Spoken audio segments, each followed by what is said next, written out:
C'est avec beaucoup d'émoi et de tristesse que nous avons appris l'assassinat de M. Hassan Diallo dans la nuit du 15 au 16 juin 2018, près de Milan, en Italie.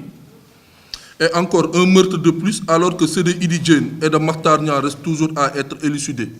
L'État du Sénégal ne doit plus se limiter à des communiqués de condamnation et à la prise en charge des frais de rapatriement, mais de faire preuve de fermeté la plus avérée face à ce genre de situation.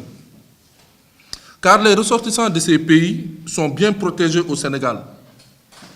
Donc il appartient aux autorités sénégalaises de prendre leurs responsabilités devant ces meurtres récurrents. Sur ce,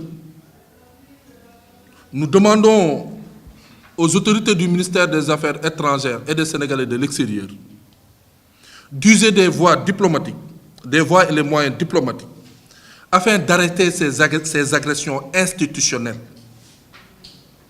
avant qu'il survienne des tragédies.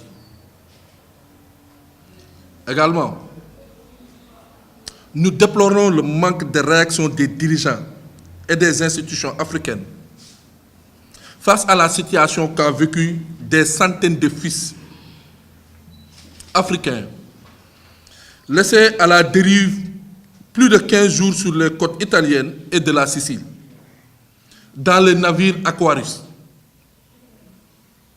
C'est déplorable.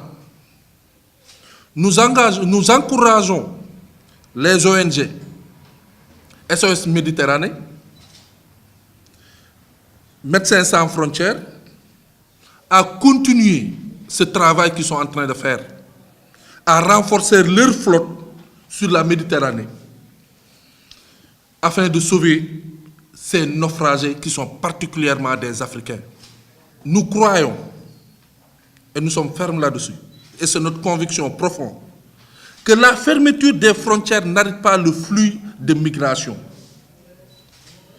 mais oblige les migrants à la clandestinité. Aussi, nous rappelons les principes de la Charte des Nations Unies, et notamment la Déclaration universelle des droits de l'homme, en son article 13, qui stimule, je cite, « Toute personne a le droit de circuler librement et de choisir sa résidence à l'intérieur d'un État, le droit de quitter tout pays, y compris le sien, et d'y revenir en toute sécurité. » Je pense que ces droits-là aujourd'hui sont bafoués sur le plan international. Et les conventions internationales sur la migration ont été totalement bafouées concernant le cas du navire Aquarius. Il faut que nous rappelons aux chefs d'État africains leur devoir par rapport à leurs homologues européens. Ça ne peut pas continuer.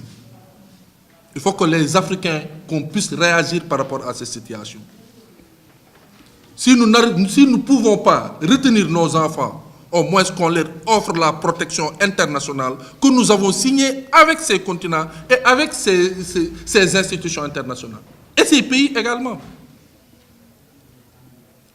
Nous avons tous suivi les dernières réactions concernant la France et l'Italie qui se sont traités d'hypocrites concernant cette situation. Mais je pense que cette situation est le plus hypocrite concernant nous, Africains, qui aucun chef d'État, aucune institution africaine n'a réagi, n'a dit un mot pendant 20 jours que ses fils sont à la dérive dans une situation de détresse extrême. Aucune institution africaine ne s'est exprimée sur ce cas. C'est vraiment déplorable.